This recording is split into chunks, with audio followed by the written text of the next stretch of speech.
அனைவருக்கும் வணக்கம்.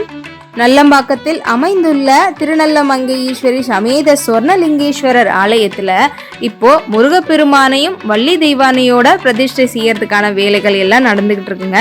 சிலை வாங்குவதற்காக உங்களால முடிந்த தொகையை நீங்க கொடுத்து உதவினீங்கன்னா ரொம்ப பெரிய ஒரு கைங்கரியமா இருக்கும்.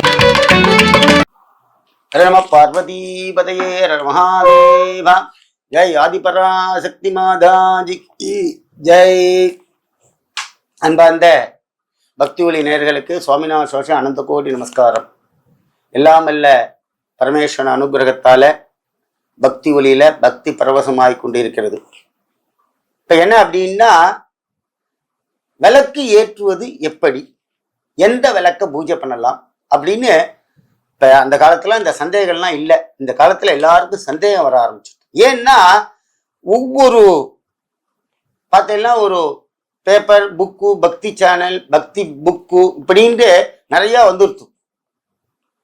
அப்ப ஒவ்வொருத்தர் ஒவ்வொன்றும் எழுதுறதுனால எதை பின்பற்றது அப்படிங்கிற பெரிய சந்தேகங்கள் எல்லாருக்கும் வருது. முறையா என்ன பண்ணணும் ஆமா அப்படின்னா, எங்களுக்கு தெரிஞ்ச முறையை நாங்கள் சொல்கிறோம். இந்த காமாட்சி விளக்குன்னு ஒண்ணு இருக்கு. இந்த காமாட்சி விளக்கு அபார சக்தி உண்டு.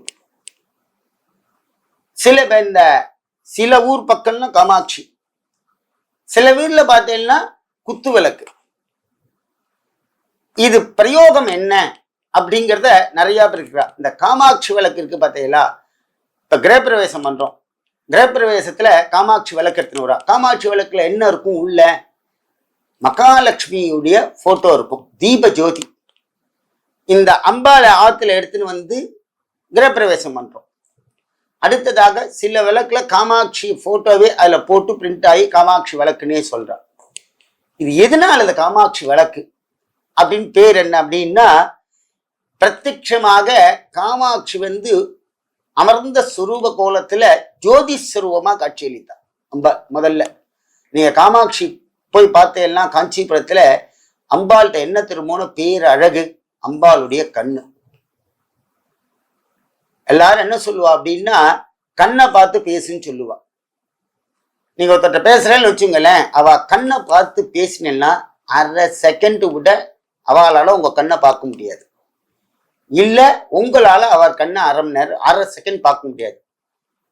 நீங்க உண்மையை பேசினால் உங்க கண்ணை அவரால் பார்க்க முடியாது. நீங்க பொய்ய பேசினேன்னா அவர் கண்ணை உங்களால அரை நிமிஷம் பார்க்க முடியாது. அப்படின்னு சாஸ்திர ரீதியாக கண்ணை பார்த்து சொல்லணும்னு சொல்லியிருக்கு. எல்லாரும் அப்படித்தானே சொல்லுவா, கண்ணை பார்த்து பேசுன்னு தான் சொல்லுவா இல்லையா? அதுதான் உண்மை. இதுல எதுக்காக இங்க சொல்ல வந்தோம் அப்படின்னா, ஒவ்வொரு கோவில்ல ஒவ்வொரு அழகு. ஆனா காஞ்சியிலே நம்ம அம்பாள் கண்ணு தான் முதல்ல. அவளுடைய நேத்திர பார்வை நம்ம மேல பட்டுடுத்துனா எங்கேயோ நம்ம போய் உட்காந்துருவோம். அதனால அந்த காலத்துல இந்த காமாட்சி வளர்த்து சுரூபத்தை தீப ஜோதியாக அம்பாள் கண் திறந்து பார்க்கணும் இல்லையா? அம்படி இரங்கால் இனி புகழேது அப்படின்னு சொல்றார். அம்பாளுடைய கருணை வேண்டும். அந்த காலத்துல இந்த காமாட்சியுடைய சுரூபமாக தீப ஜோதியை பிரகாசமாக அனுகிரகமாக வைத்த நேம் தான் காமாட்சி விளக்கு. அதுல மகாலட்சுமி தான் இருப்பா. ஏன் காமாட்சி விளக்காக மாறியது அப்படிங்கிறதுக்கு மூலாதாரமே காஞ்சி பீடத்திலே அமர்ந்திருக்கக்கூடிய காமாட்சியுடைய நேத்திரம், கண்ணானது தீப ஜோதி மாதிரி இருக்கும். அம்பாள்கிட்ட அனுகிரகம். அந்த தீப ஜோதி நம்ம பார்த்துல காமாட்சி நீங்க கூட்டு போயிட மாட்டீங்களா? அப்ப இந்த நாமதயத்தை இப்படியே காமாட்சியாவே வச்சது. ஒவ்வொரு ஊர்ல ஒவ்வொரு வேத ஒவ்வொரு பாஷையில அந்த விளக்குக்கு பேர் வச்சிருக்கா. சரி, இந்த விளக்கினுடைய அம்சம் சில பேரத்துல பார்த்தீங்கன்னா, சுவாமி இடத்துல டெய்லி கோலத்தை மாத்தி போட்டு அந்த சுவாமிக்கு ஒரு விளக்குக்கு ஒரு பீடம் இல்லைன்னா ஒரு தட்டு, அந்த தட்டுல சில பேர் அக்ஷதை வச்சு அந்த விளக்க வைப்பா. சில பேர் ஒரு பெரிய மனை வச்சு அந்த விளக்க வைப்பா. எப்படி பண்ணாலும் அந்த பீடத்துல அந்த இடத்துல கோலம் போட்டு அம்பாளுடைய விளக்கை ஒரு மனையிலேயோ இல்லை ஒரு தாம்பாளத்திலேயோ வச்சு அம்பாளுடைய முகவிளக்கு ஏற்ற வேண்டும். அடுத்ததாக மாமா எங்க காலத்துல குத்தி விளக்கு அப்படின்னா தாராளமா ஏத்தலாம். பஞ்சஸ்வரூபிணி. அதனால அம்பாள் 5 சுரூபினியாக அங்க உட்கார்ந்துட்டு இருக்காள். அந்த தண்டெல்லாம் பார்த்தீங்கன்னா அதுக்கு ஒரு கதையே இருக்கு. அப்ப அந்த அம்பாளுக்கும் ஒரு பலகாலையோ இல்லைன்னா ஒரு தாம்பாளத்துல அக்ஷதை வச்சோ வழக்கை ஏத்துங்கோ ஆத்துல. எனக்கு தெரிஞ்சு ஒரு தாம்பாளத்துல அக்ஷதையை வச்சு அம்பாலை நீங்க உட்கார வச்சு வழக்கேத்தினீங்கன்னா அது மகாபலன். மாமா அப்படி டெய்லி பண்ண முடியாது, என்ன சொட்டுது அப்படின்னா ஒரு ஒரு பித்தளை தாம்பாளத்திலேயோ இல்லை வசதி உள்ளவா வெள்ளி தாம்பாளத்திலேயோ இல்லைன்னா ஒரு சின்ன மனை நிறைய விற்கிறா, அதுல கோலம் போட்டு அம்பாளுடைய விளக்கை அமர வையுங்கள். யாரும் வெறும் தரையில அம்பாள் விளக்க வைக்காதீங்கோ. ஏன் அப்படின்னா அம்பாள் தத்துவ சுரூபிணி, ஜோதி ஸ்வரூபமாக அம்பாள் 3 ரூபமா நம்ம பாத்துல இருக்கா. வித்யாஸ்வரூபம், தனஸ்வரூபம், அம்பாள் பராசக்தி ரூபிணியாக நம்ம பாத்துல இருக்காள். நீங்க ஆத்துல நல்லா இடத்தெல்லாம் தொடச்சிட்டு சுவாமி ரூம்ல போய் விளக்கேற்றிட்டு நீங்க பூஜை பண்ணிட்டு வெளியில வாங்கல, நம்ம பாத்துல ஒரு பிரகாசம் தனியா தெரியும். அந்த ஒரு 10 நிமிஷத்துக்கு யார் பூஜை பண்றாலும் அவளுடைய உடம்பே அந்த 10 நிமிஷத்துக்கு மாறிடும். அப்ப அந்த சுவாமியுடைய சக்தி எங்க இருக்கு அப்படின்னா தீபத்துல இருக்கு. நீங்க ஆத்துல என்னதான் படம் வச்சு நம்ம பூஜை பண்ணாலும் தீப ஜோதி இல்லாம பூஜை பண்ணவே கூடாது.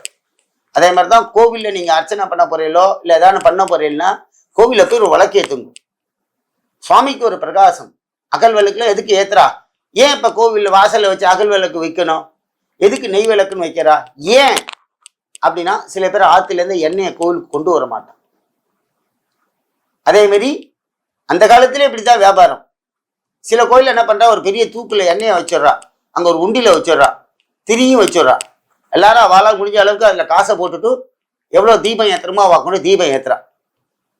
எதுக்காக தீபம் ஏத்துறா அப்படின்னா பிரகாசம். நீங்க திருநள்ளாறு போனீங்கன்னா திருநள்ளாறுல ஒரே சனி பகவானுடைய அந்த இதானது வழக்கானது நிறைய எரிஞ்சுட்டு இருக்கும். ஏன் அப்படின்னா தீப பிரகாசம். அதனால ஆத்துல தீப ஜோதியா இருக்கக்கூடிய அந்த காமாட்சி விளக்குக்கு வெள்ளி செவ்வால நல்லா அலம்பால அந்த விளக்கை நல்லா தொடச்சி கிடைச்சி எல்லாம் பண்ணி பரிபூரணமா நல்ல அனுகிரகத்தோட நீங்க தீபம் ஏற்றி அம்பாளுடைய அனுகிரகம் நமக்கு கிடைக்கும். அதனால்தான் இந்த விளக்கேற்றத்தை பத்தி நம்ம இந்த சேனல்ல நம்ம சொல்லியிருக்கோம். எல்லாரும் அம்பாள் அதே மாதிரியே வழிபட்டு இல்லாமல்ல மகாதேவி அனுகிரகம் பாத்திரமா இருக்கும். ஜெய் ஆதிபராசக்தி மாதாஜி கி ஜெய்.